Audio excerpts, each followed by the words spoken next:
home this afternoon? Oh, yes, of course. Who's calling? Lord Darlington, my lady. Oh, we'll show him up.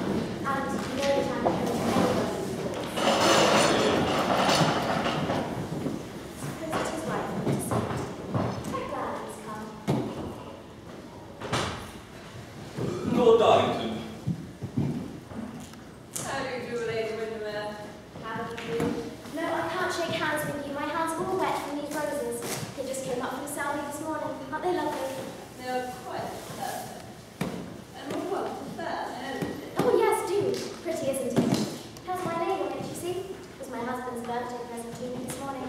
Did you know today's my birthday? No, is it really? Yes, I'm of age today. Quite an important day in my life, really, isn't it? That's why I'm throwing this party this evening. I wish you had told me it was your birthday, Lady Windermere. I would have covered the whole street with flowers we would walk on. They are made for you. Now, Lord Darling, you annoyed me last night at the Foreign Office, and I'm afraid you're not going to annoy me again. Ah, Lady Windermere. We'll just put it there, Parker. But you come with me. I'm quite miserable, Lady Windermere. You must tell me what I did to annoy you. Well, you kept giving me elaborate compliments all evening. Nowadays, we're all of us so hard up. The only pleasant thing is to pay our compliments. They're the only things we can convey. I'm being quite serious, Lord Darling. No, don't laugh. I'm being quite serious. I don't like compliments, and I don't see why a man should think he is pleasing a woman enormously by saying to her a whole heap of things that he just doesn't mean. Ah, but I did read it. Well, I should hope not. I like you very much, Lord Darlington. You know that, and I should like to have a quarrel with you. You know, you often act like all other men, but I think you're better than that. We all have our little vanities, Lady Windermere. Why do you make that a special one? Nowadays, so many conceited people go about society pretending to be good. But I think it shows rather a sweet and modest disposition to pretend to be bad. Plus, there's this to be said. To pretend to be good, well, it's a very serious thing. If you pretend to be bad, it doesn't. Such as the astounding stupidity of organism. You don't want the world to take you seriously, then, Lord Darlington. No, not the world. What do people in the world take seriously? All the dull people we can think of, from the bishops down to the bores. I should like you to take me very seriously, Lady Windermere. You more than anyone else in life. Me? Why me? Because I think we might be great friends. Do let us be friends, Lady Windermere. We may want to be friends someday. Why do you say that? Oh, nothing. We all were friends at times. Well, I think we're very good friends already, Lord Darlington, and we can remain so as long as you don't... Well, don't spoil it by saying these silly things to me. You think I'm a Puritan, I suppose. Well, I do have something Puritan in me, and I'm glad of that. I was brought up that way. Lady Julia, you know, my father's elder sister, she brought me up, and she was stern to me, but she really teach me that the world is forgetting the difference that there is between right and wrong. She allowed no exception, and I shall allow none. My dear Lady Windermere. Do you think me behind the age? Well, I am. I should be very sorry to be on the same level as an age like this. You think the age very bad? Well, yes. Nowadays, people look on life as a speculation, but it is not a speculation. It's a sacrament. Its ideal is love, and its purification is sacrifice. Anything is better than being sacrificed, Lady Windermere. Oh, don't say that, Lord Darlington. I do say it, I feel it, I know it. The men are wondering if they are to put the carpets out on the terrace for tonight, my lady. Oh, you don't think it will rain, do you? I shall too, it's raining on your birthday. Tell them to do it at once, Buck. Do you think then, of course I'm only giving more of imaginations, do you think that in the case of a young married couple, say about 2 years married, the husband should suddenly become the intimate friend of a woman of, well, more than doubtful character? Do you not think the wife ought to console herself? Console herself. Yes, I think she would. I think that was right. Because the husband is vile. Should the wife be vile also? Oh, vile is such a terrible word, Lady Windermere. Well, it is a terrible thing, Lord Darlington. No, I think good people do a great deal of harm in this world. certainly the greatest harm they do is they make badness of such extraordinary importance. It is absurd to divide people into good and bad. People are either charming or tedious. I take the title to charming, usually. Can't help belonging to them. No, darling.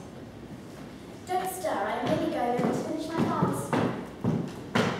I must say, I think it's rather hard on modern life. There's much to be said against it, of course. Many women nowadays are rather mercenary. Oh, don't talk with such people. Well then, setting aside mercenary people, who are of course dreadful, do you really think that if a woman commits what the world calls a fault, that she should never be forgiven? I think she should never be forgiven. And men? Do you think there ought to be the same laws for men as for women? Certainly. I think life far too complex a thing to be settled by these hard and fast rules. If we had these hard and fast rules, we should find life a lot more simple. Ah, Lady Windermere, what a fascinating Puritan you are. The adjective was unnecessary, Lord Darling. I couldn't help it. I can resist anything except temptation. You have that modern affectation of weakness. It's only an affectation. The Duchess of Berwick and Lady Agatha Carlyle. My dear Margaret, I'm so pleased to see you. You remember Agatha, don't you? How do you do, Lord Darlington? I won't let my daughter know you. You're far too wicked. And don't say that, Duchess. As a wicked man, I'm a complete failure. Well, there are many people who say I've never done a thing wrong in the entire course of my life. Of course, they only say it behind my back. Isn't he disgraceful? Agatha, this is Lord Darlington, but don't believe a word he says. No tea, dear. We've just had tea at Lady Markby's. It was quite bad tea, too. It was quite undrinkable. I'm not at all surprised her own son-in-law supplies it. Agatha's so looking forward to the ball this evening. Oh, well, you mustn't think it is going to be a ball, Duchess. It is really small and early in honour of my birthday. Yes, very small, very early, and very select, Duchess. Oh, of course it's going to be select. We know that, dear Margaret, about your house. It really is one of the few houses in London where I can take Agatha and feel perfectly secure about dear Berwick. I don't know what society's coming to. The most dreadful people go everywhere. They certainly come to my parties. And I get furious if one doesn't ask them. Really, someone should take a stand against it. Well, I will, Duchess. I won't have anybody in my house about whom there is any scandal. Oh, don't say that, Lady Windermere. I should never be admitted. Oh, men don't matter. With women, it's different. We're good. Well, at least some of us are, anyway. But we're being positively elbowed into the corner. Our husbands would forget our existence. We didn't nag them from time to time, just to show we had a perfect legal right to do so. Curious thing, Duchess, about the game of marriage. A game, by the way, which is rather going out of fashion. The wives seem to hold all the honours, and invariably lose the odd trick. The old trick? Is that the husband, Lord Darlington? I think it'd be rather a good name for the modern husband. My dear Lord Darlington, how thoroughly depraved you are. Lord Darlington is trivial. Oh, don't say that, Lady Windermere. Well, why do you talk so trivially about life, then? Because I think life is far too important a thing to ever talk seriously about. What does he mean? Do, Lord Darlington, as a concession to my poor wit, just explain what you really mean. I'm afraid I'd better not, Duchess. Nowadays, to be intelligible is to be found out. Right, Duchess. And now, Lady Windermere, you will let me come tonight, won't you? You will let me come. Certainly, but you are not to go around saying silly things to people. Ah, you're beginning to reform me, Lady Windermere. It's a dangerous thing to reform a person. What a charming, wicked creature. I like him so much. I'm quite delighted he's gone. How sweet you are looking, Margaret. When do you get your gowns? And now I must tell you how very sorry I am for you. Agatha, darling,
but she does have a good number of disreputable men friends.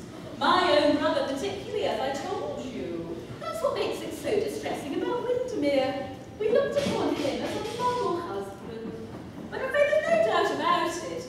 My dear nieces, you know the Southells, don't you? Such nice, respectable girls. Always at the window doing fancy work, making ugly things for the poor. Which I think is so useful of them in these dreadful socialistic days. And this woman has taken a house in Curzon Street opposite them. Such a respectable street too. I don't know what we're coming to. And they tell me that Windermere goes there 4 and 5 times a week. They see it, they can't help it. And although they never talk scandal, well, they remark upon it to everyone. And the worst bit is that this woman has got a good deal of money out of somebody. And I have heard that she once held a high place in society. But she lost it, of course, through some scandal. And then she went to America, as such people do. America, of all places, the vulgarity of it. I know of no other society that's gone from barbarianism to decadence without even bothering to create a civilization in between. And now she has this charming house in Mayfair. She goes motoring in the park every afternoon, and all since she's known poor dear Windermere. Duchess, I can't believe it. Well, it's quite true, dear. The whole of London knows it. That's why I thought it best to come and talk to you and persuade you to take poor Windermere out of town to Homburg or to Way, where he'd have something to amuse him. And you can keep an eye on him all day long. I assure you, on several occasions when I was first married, I had to pretend to be dreadfully ill, and I was obliged to drink the most unpleasant mineral waters, merely to get going out of town. He was so susceptible. Though I'm bound to say he never gave away any large sums of money. He was far too high principled for that. No, Duchess, it's impossible. We are only 2 years married. Our child is but 6 months old. Ah, the dear pretty baby. How is the little darling? Is it a boy or a girl? I do hope it's a girl. Oh no, I remember it's a boy. I'm so sorry. Boys are so wicked. My own boy is dreadfully immoral. You wouldn't believe at what hours he comes home. He's only out of Oxford a few months. I don't know what they teach them there. Are all men bad? Oh, the dear, without exception, and they never grow any better. They may become old, but they never become good. Windermere and I married for love. No, we start like that, dear. It was only Barrett's brutal and incessant threats of suicide that made me accept him. And then, before the year was out, he was chasing all kinds of petticoat. Every shape, every colour, every material. In fact, before the honeymoon was over, I caught him winking at my maid.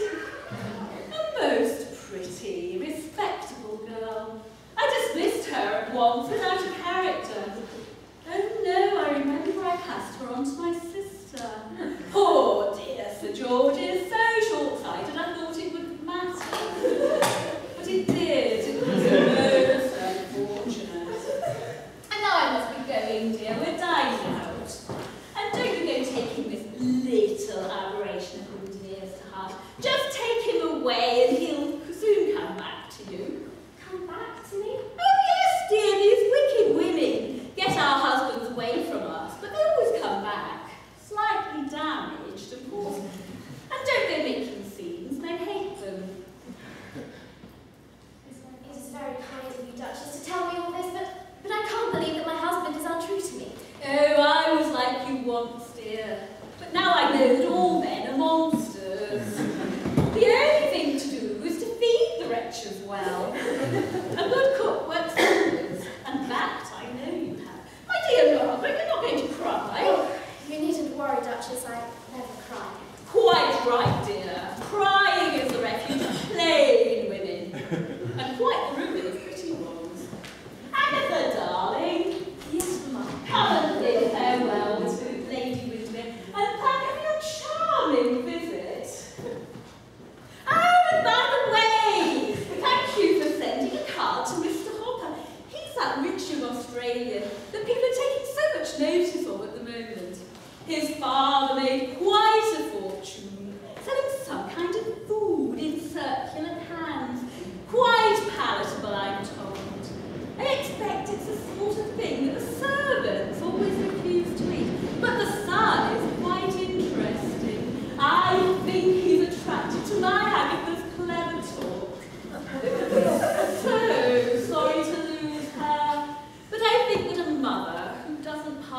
a daughter every season is lacking any real affection. We're coming tonight, dear, and remember, take the poor chap away. It's the only thing to do. Come, Agatha.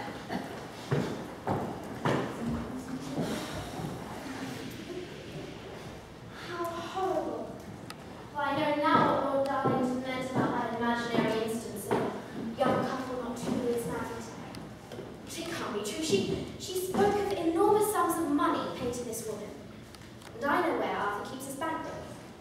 On that desk over there. Could find out by that. I will find out.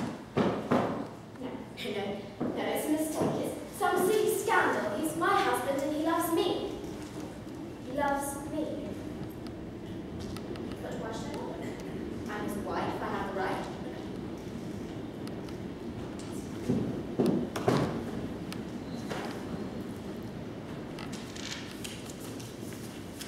Oh, there. I knew it. Not a word of truth in that silly story. A second book.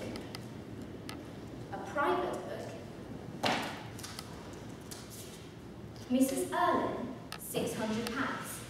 Mrs. Erlin, £700. Mrs. Erlin, £400. Oh, it's true, how horrible! Well, has that been said straight out? Margaret, you can't have my bank. You've no right to do such a thing. Do you think it is wrong that you have found out? I think it's wrong that one should spy on a husband. Well, I did not spy on you. I did not know of this woman's existence until half an hour ago. Someone who pitied me was kind enough to tell me what the whole of London already knows. Your daily visit to Curzon Street, your man of infatuation, and the monstrous sums of money you're squandering on this infamous woman. Margaret, don't talk like that to Mrs. Erlin. You have no idea how unjust it is. You are jealous of her honour, I see. I wish you had been as jealous of mine. Your honour is untouched. You don't think for a moment. I just think that you spend your money strangely, that is all. And don't think I mind about the money. As far as I'm concerned, you can squander everything we have. But what I do mind is that you, who have loved me, and who have taught me to love you, should partial the love that is given to the love that's bought. It's horrible. And I feel degraded. You feel nothing. I feel stained. Utterly stained. You can't understand how hideous the last 6 months seem to me now. Every kiss you've given me is tainted in my memory. Margaret, I never loved anyone in the world but you. Then who is this woman, and why are you taking a house for her? I did not take a house for her. Well, you gave her the money to do it, and that's the same thing. Margaret, as far as I've known Mrs. Erlin, Is there a Mr. Erlin? Or is he here? her husband recommends her. She is alone in the world. No relations? No. That's a little strange, don't you think? Margaret, I was telling you, I beg you to listen to me. It's as far as I've known Mrs. Erlin. Oh, don't give me details about her life. I'm not going to give you any details, but I tell you simply this. Mrs. Erlin was once honoured, loved, and respected. She was well-born and had this evening, but she lost it all. Threw it away. Makes it all the more bitter. Misfortunes one can endure. They come from outside, they're accidents. But to suffer for one's own loss, it's fair to esteem wrong. It was 20 years ago too. She was little more than a girl, and she'd been wife for even less time than you had. Oh, I'm not interested in her, and you shouldn't mention my name and hers in the same sentence. It is an error of taste. Margaret, she wants to get back into society. She wants you to help her. Me? Yes, you. How impertinent of her. I came to ask for a great favour and ask her to be still. I have discovered that I tell you you never know. So I'm giving Mrs. Erlin an absolute money. I want you to write to the invitation to our party tonight. You are mad. I entreat you. People may chat about her, do chat about her, of course, but they know nothing definite against her. Yes, she has been to several houses, not to houses where you would go, I admit, but still to houses where women who are in society nowadays do go, and does not content her. She wants you to receive her once. As a triumph for her, I suppose. No, but because she knows you are a good woman, and that if she comes here where she can have a chance to have a surer life than she has had, would you help a woman who's trying to get back? No!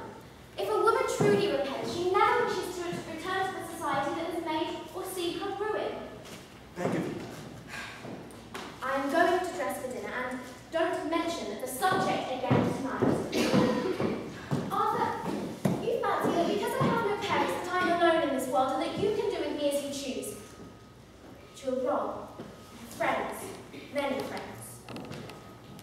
You're talking foolishly and recklessly. I won't argue but I insist upon your asking Miss Zerner to our party tonight. She'll do nothing of the kind. You refuse? Absolutely. And I will. You are going to invite this woman? Yes. Parker! Yes, my lord. Have this note sent to Miss Zerner at number 84A, Curzon Street. There is no answer. If that woman comes here tonight, Margaret. I shall insult her. Margaret, don't say that. I mean it. Margaret, if you did such a thing, there's not a woman in London who wouldn't pity you. Yet there is not a good woman in London who would not applaud me. We have been two blacks. An example must be set, and I intend to begin tonight. Yes, you gave me this fan. It was your birthday present to me. And if that woman crosses my threshold tonight, I shall strike her across the face with She it. doesn't do such a thing. You don't know me. Parker! Yes, my lady. I shall dine in my own room tonight. Don't know, I don't want dinner in fact. Just see that everything is ready by 10:30 on. Parker, be sure to announce the names of every guest particularly clearly. Sometimes you speak so fast I can barely understand you. I am particularly anxious to hear the name of every guest so as to make no mistake. Do you understand? Yes, my lady. That will do. Arthur, if that woman comes here, I swear. Margaret, you will ruin us. Us! From this moment on, my life is separate from yours, but if you wish to avoid the public scandal, you will write at once to this woman and forbid her to come here. I will not. I cannot. She must come. Then I will do as I have said. You leave me no choice. Margaret! What shall I do? I dare not tell her who this woman really is. Shame alone would kill her.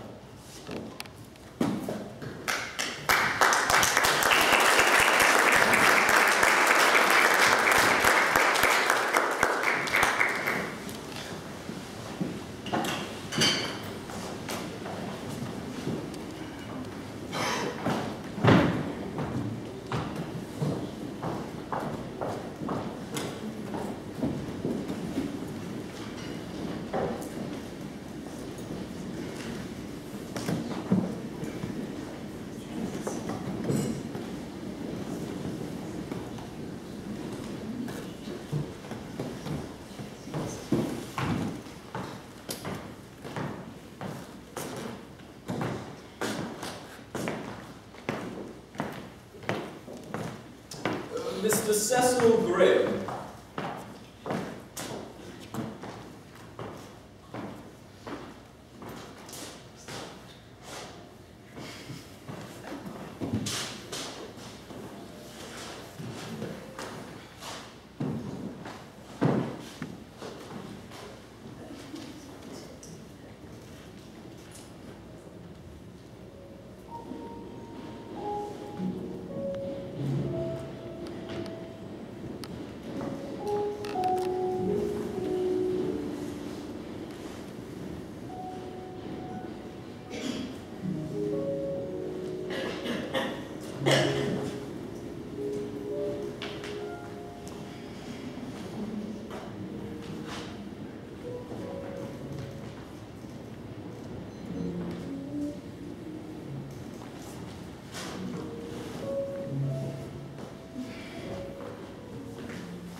Dumby and Lady Windermere. Ah, Lady Windermere. Good to see you. Ah, Arthur. Good to see you. Where's whiskey? Lord Darlington.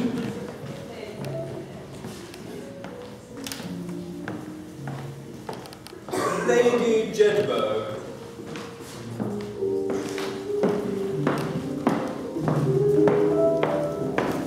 Duchess of Berwick, Lady Agatha, and Mr. Hopper. How do you do, Lady Windermere? How do you do, Duchess? Mr. Hopper, how good of you to come so early.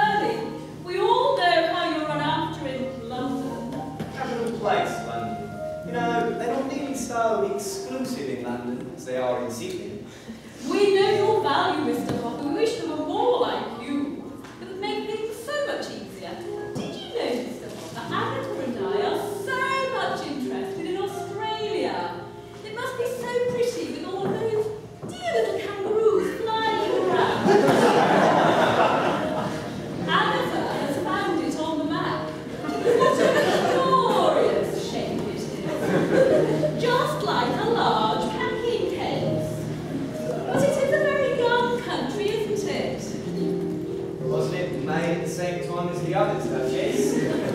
How very clever you are, Mr. Hopper. You have a cleverness quite of your own. I mustn't keep you. But I should like to dance with Lady Agatha. Well, I hope she's got a dance left.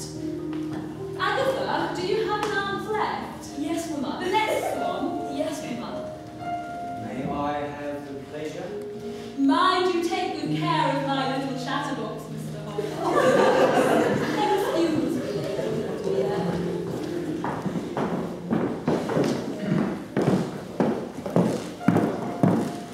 Lord Augustus Norton and Mrs. Erlin. Here.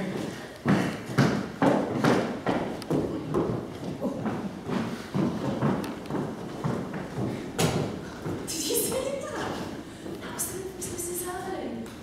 Oh, shit, I can just see the leaves of the wicked French novel, especially the English one. My poor mistress, how could the master do this to her? And I hear she's after that Lord Augustus Norton, Duchess of Berwick's brother. Well, I can't see that being an easy alliance. Oh, dear.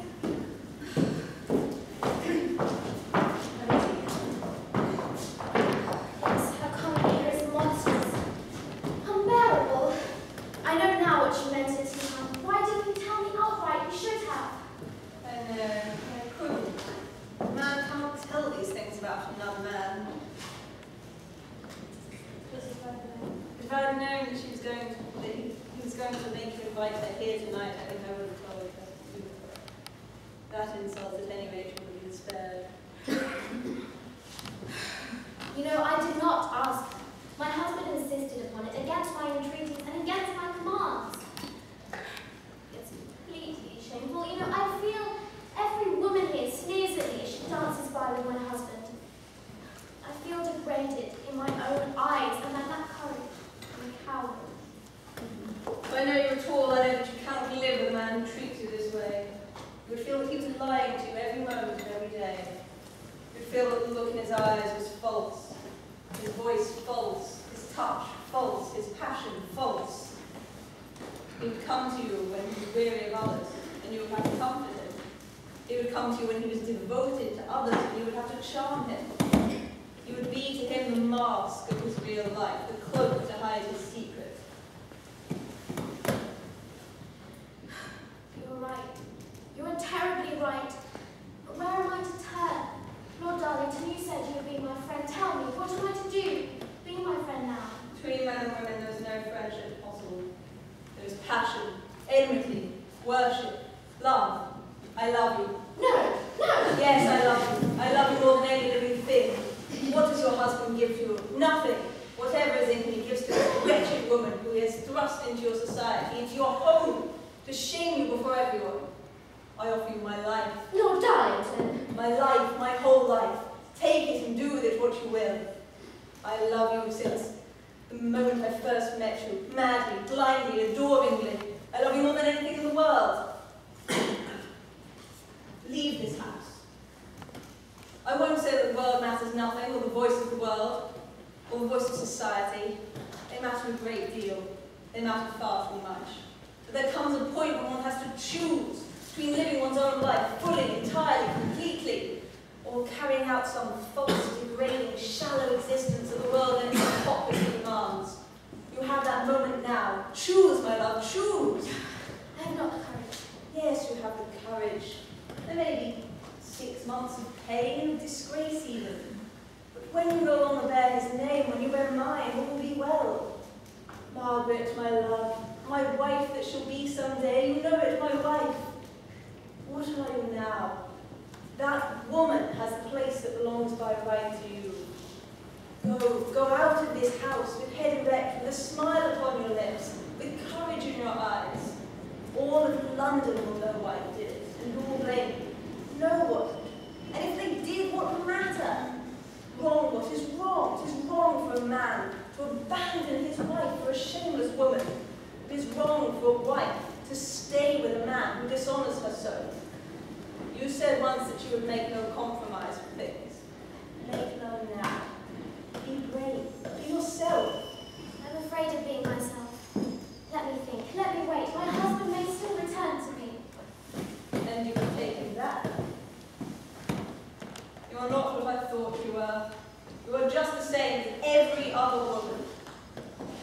endure anything who face the centre of the world, whose praise you would despise. Next week you'll be driving with this woman in the park. She'll be your constant guest, your dearest friend. You would endure that, rather than break with one blow this monstrous tie. And you're right, you have no courage, none at all. Oh, let me think. I can't answer you now. It must be now, or not at all. Well then not at all.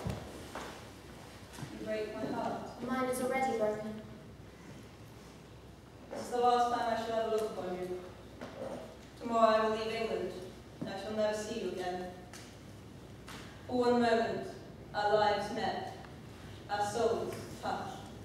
They must never meet or touch again. Goodbye, Mum. How alone I am in life, how terribly alone. Dear Margaret, I've just been having a most delightful chat with Mrs. Erlynne. I'm so sorry for what I said to you about her this afternoon. She must be all right for you to have invited her.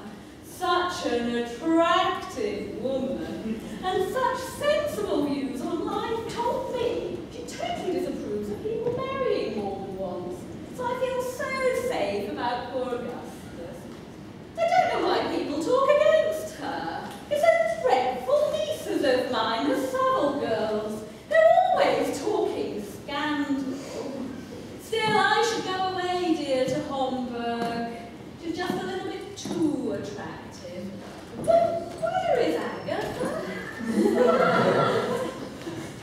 Mr. Hopper, I'm angry at you. You have taken Agatha onto the terrace, and she's very delicate.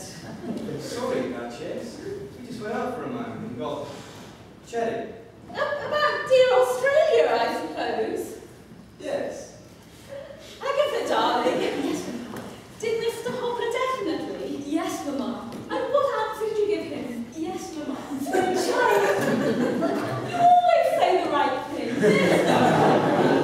Agatha has told me everything. How cleverly you have kept your secret. So you don't mind me taking Agatha off to Australia? Australia?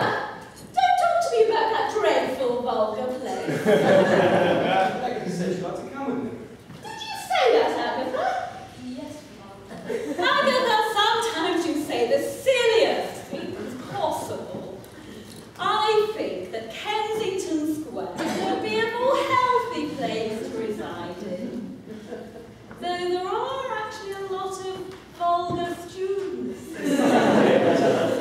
But at any rate, there aren't all those horrid kangaroos crawling around. But we can talk about that tomorrow. James, you can take Agatha down. You will come to lunch, James, tomorrow at 1:30 instead of 2. I think that the Duke will want to say a few words to you. Yes, I should like to have a few words with the Duke. Hasn't said a single word to me yet. Well, I think he'll have a lot to say to you tomorrow. And now it's good night, Margaret. It's the same old story. Love, well, not actually love at first sight, but love at the end of the season, which is so much more satisfactory.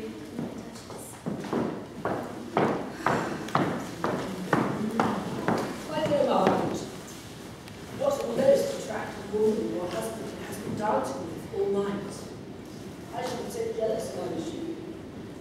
Is she a great friend of yours? No. Really? Well, good night, dear. Awful nervous that girl Hopper has. Hopper's one of nature's gentlemen. Worst type of gentleman is.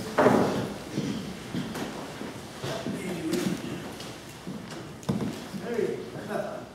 Most wives would object to women like Mrs. Erlynne coming, but she has the most uncommon thing called common sense. Yes, and Windermere knows there's nothing so like this as an indiscretion. I'll tell you when it's becoming almost modern. Never thought you would. Windermere! Right. Come on, please, go on. Good night, Lady Windermere. Oh, what a fascinating woman that Mrs. Erlynne is. She's coming to dinner on Thursday. Won't you come too? I expect the Bishop and Lady Mercy. I'm afraid I'm engaged. So sorry.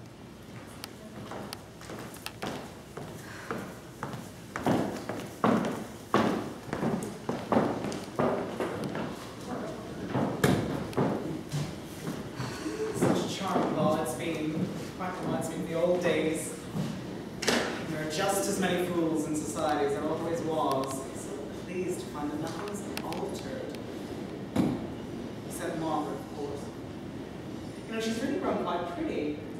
When I last saw her 20 years ago, she was a fright in flannel. A positive fright, I can assure you. That sweet Lady Agatha with the Duchess, you know, she couldn't stop talking. Really, if I'm to be the Duchess's sister-in-law, What are you? yes, because he's to call tomorrow at 12 o'clock. He wanted to propose tonight. In fact, he kept on proposing. You know how Augustus repeats himself like that. It's such a bad habit. But of course I am going to accept him, and I dare say I will make him an admirable wife, as wives go. And he'll make a very good husband. There is a great deal of good in Lord Augustus. Fortunately, it's all on the surface, just where good qualities ought to be.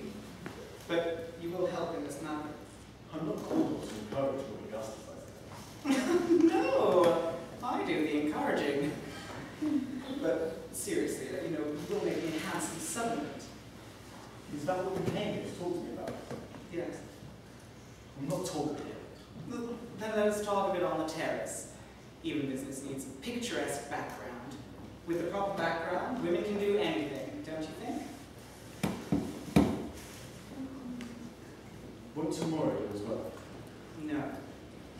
You see, tomorrow I'm going to accept him, and I really think it would be a very good idea if I were able to tell him that I had, I don't know, £2,000 a year left to me by a second husband, or a third cousin, or some distant relative of that kind, and it would be, well, an additional attraction, don't you think? You have a delightful opportunity now of paying me a compliment, but perhaps you're not that clever at paying compliments. Your wife doesn't seem to encourage you in that excellent habit. Such a shame. When men give up saying what's charming, they really give up thinking what is charming. But seriously, what do you say to £2,000 a year? 2,500, I think. In modern society, margin is everything. Or don't you think the world an intensely amusing place, Windermere? I do.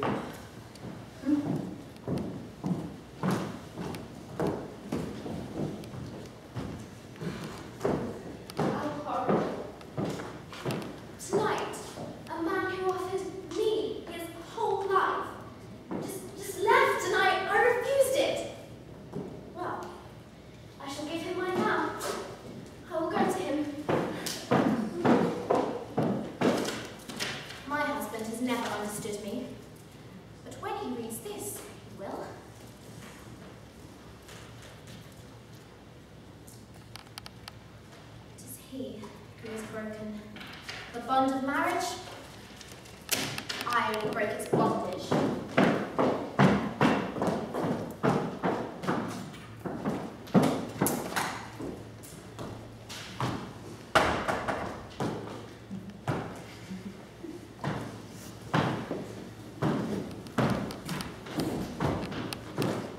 Is that you mean to be in the ballroom?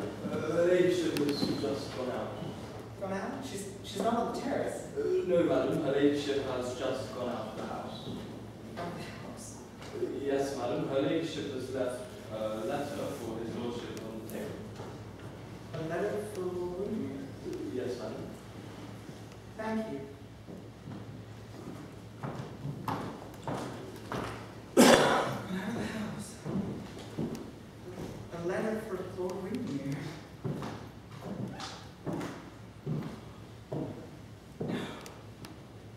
Now that would be impossible.